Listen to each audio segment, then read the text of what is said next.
বাংলাদেশের নতুন আওয়ামী লীগ হইতে চাওয়া বিএনপিকে রুখে দেওয়ার মতো শক্তিও বাংলাদেশে উত্থিত হবে।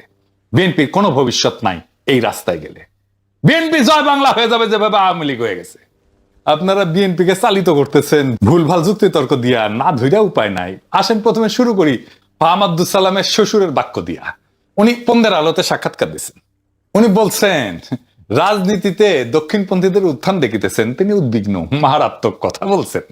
যে পত্রিকায় সাক্ষাৎকার দিয়ে জনাব আলমগীর রাজনীতিতে তথাকথিত দক্ষিণপন্থার জুজুবুড়ি দেখাইতেছেন, সেই পত্রিকা পরিবার মানে পন্দের আলো আর দিল্লি স্টার এটার সাথে যুক্ত সাংস্কৃতিক রাজনৈতিক বলয় গত 17 বছর বিএনপিকে শুধু ব্র্যাকেটবন্দি দক্ষিণপন্থার আড়ত হিসেবে প্রচার করে নাই, একই সাথে সেই দক্ষিণপন্থার শক্তিকে নির্মূল করতে যুদ্ধ চালায় যাওয়ার মতো ন্যায্যতা সম্মতি উৎপাদন করে গেছে।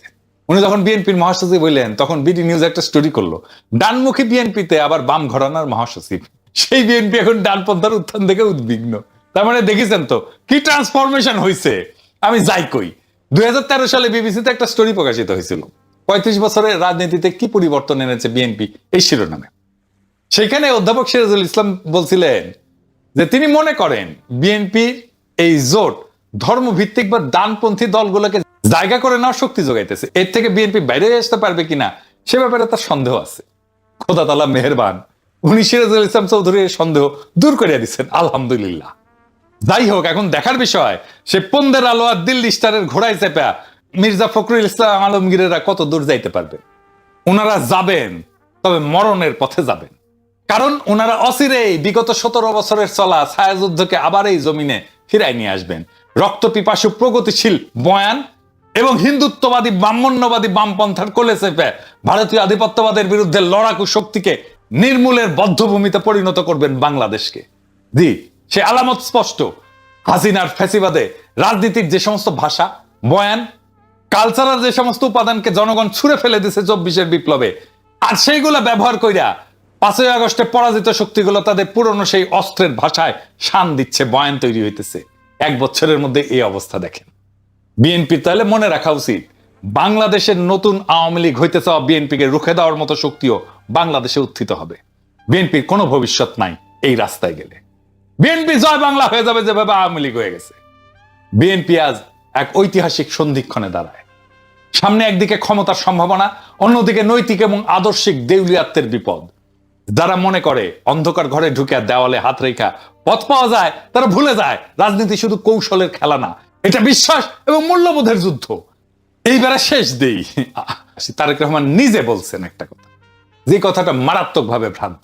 আসেন সেটা একটু বুঝে দেখি। তারেক রহমান বলছেন শহীদ শুধুমাত্র কিন্তু একটা সংখ্যা না, একটা প্রাণের সমাপ্তির অর্থ হলো একটা পরিবারের মৃত্যু, একটা স্বপ্ন এবং সম্ভাবনার অবসান।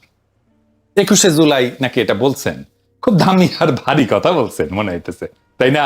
হ্যাঁ, এটা আবার জাতীয়তাবাদী ছাত্র দল তার ভেরিফাইড পেজে ট্যাঙে রাখছে। কিন্তু এই কথার মধ্যে লুকায় আছে বিএনপির ক্ষমতায় আসার ইঙ্গিত। মানে বিএনপি ক্ষমতা আসতেছে, আমি নিশ্চিত বিএনপি ক্ষমতা আসতেছে। কারণ বাংলাদেশে সাধারণত মূর্খরা ক্ষমতা আসে। বিএনপি যে মূর্খে ভরে গেছে এই বক্তব্য তার প্রমাণ, বুদ্ধিভিত্তিক দেউলিয়াত্বের প্রমাণ। এটা একটা মারাত্মক ভুল বয়ান। এডিটর সাহেব এটা পাশে একটু লেখা রাখেন, এটা থাকুক আর কি, সবাই দেখুক আমি কইতে থাকি। এইটা ইসলামী দর্শনে বলেন, এমনকি সেকুলার লিবারাল দর্শনে বলেন, এটা ভুল। আসেন এক এক করে দেখি ইসলামে কেন ভুল। পবিত্র কোরআনের দৃষ্টিতে শহীদের মৃত্যু কিন্তু সমাপ্তি না। কোরআন বলে, আর যারা আল্লাহর পথে নিহত হয়েছে তাদের তুমি মৃত মনে করো না, তারা তাদের প্রতিপালকের নিকট জীবিত এবং তার প্রতিদান পাচ্ছে। সূরা আল ইমরান। তারেক রহমানের উক্তিতে শহীদের মৃত্যুকে একটা প্রাণের সমাপ্তি বলা হয়েছে। এইটা ইসলামের ধারণার সাথে সাংঘর্ষিক। পরিবারের মৃত্যু বা স্বপ্নের অবসান বলা ইসলামের ব্যাখ্যায় মারাত্মকভাবে ভ্রান্ত। ইসলামী শহীদ দর্শনে শহীদের মৃত্যু কোনো ধ্বংস না, বরং তারা একটা উচ্চতর জীবনের শুরু, যার মাধ্যমে সেই ব্যক্তির পরিবারও সম্মানিত হয় এবং জাতি আশা এবং আধ্যাত্মিক শক্তি লাভ করে। কিন্তু উনি বলছেন পরিবারের মৃত্যু, স্বপ্ন এবং সম্ভাবনার অবসান। এইটা বলে শহীদ হওয়াকে অপূরণীয় ক্ষতি এবং নিরাশার উৎস হিসেবে দেখানো হয়েছে। ইসলামের শহীদের মৃত্যু অতি কাম্য একটা বিষয়। শহীদ হওয়া মানে আল্লাহর জন্য সর্বোচ্চ ত্যাগ, ক্ষয় না, এটা অর্জন। ইসলামে শহীদ হওয়াকে জান্নাতের সোজাসুজি পথ হিসেবে বিবেচনা করে। শহীদ তো নিজেকে না, শহীদের নিজের জীবন উৎসর্গ করে, কিন্তু জাতিকে বাঁচাতে সে আত্ম উৎসর্গ করে। ফলে তার পরিবার, স্বপ্ন এবং সম্ভাবনা একটা বৃহত্তর অর্থে পূর্ণতা পায়, নিঃশেষ হয় না। কিন্তু ওনার উক্তিতে এই আত্ম উৎসর্গকে ব্যক্তিগত ট্র্যাজেডি বানা ফেলা হয়েছে, পরিবারের একটা ট্র্যাজেডি বানায় ফেলা হয়েছে। এটা ট্র্যাজেডি না, এটা হিরোইজম। শহীদ তার আত্মদানের মাধ্যমে মহাজীবনের সাথে যুক্ত হয়ে যায়, তার স্পিরিচুয়াল জার্নি পূর্ণতা পায়। তারেক রহমানের এই উক্তিটার ইসলামের শহীদ সংস্কৃতি, আত্মত্যাগবাদের ভাবধারা এবং মৃত্যু পরবর্তী চেতনার সাথে স্পষ্টভাবে সাংঘর্ষিক। উনি শহীদের মৃত্যুকে জাগতিক দৃষ্টিভঙ্গিতে ক্ষতি এবং শূন্যতার প্রতীক হিসেবে তুলে ধরছেন, যেখানে কোরআন তার চিরজীবন বিজয় এবং রুহানি সাফল্য হিসেবে বিবেচনা করে। এইবার আসেন দেখি ওনার বক্তব্য কি সেকুলার, লিবারাল, হিউম্যানিস্ট ধারণাতেও পুরোপুরি শক্তি। ব্যক্তিকে পরিবারে সীমিত করে ফেলা এটা হিউম্যানিজমের সঙ্গেও সাংঘর্ষিক। সেকুলার হিউম্যানিজমে একজন ব্যক্তি কেবল তার পরিবারের সদস্য না, তিনি একটা বৃহত্তর সমাজের নৈতিক, রাজনৈতিক এবং সাংস্কৃতিক অংশ। শহীদের মৃত্যু যদি হয় রাজনৈতিক সংগ্রামে আত্মদান, তাহলে সেটা কেবল পরিবারের মৃত্যু না, বরং তার সমাজকে আগায় নিয়ে যাওয়ার সংগ্রামের অংশ। কিন্তু উনি বললেন শহীদের মৃত্যুতে কেবল ব্যক্তি এবং পরিবার ক্ষতির সম্মুখীন হয়, সমাজ এবং রাষ্ট্রে তার অবদান বা অর্জনের মূল্যায়ন এটা নাই। উনি আবারও বলছেন স্বপ্ন এবং সম্ভাবনার অবসান, এটা তো বিপ্লবী চেতনার অবমাননা।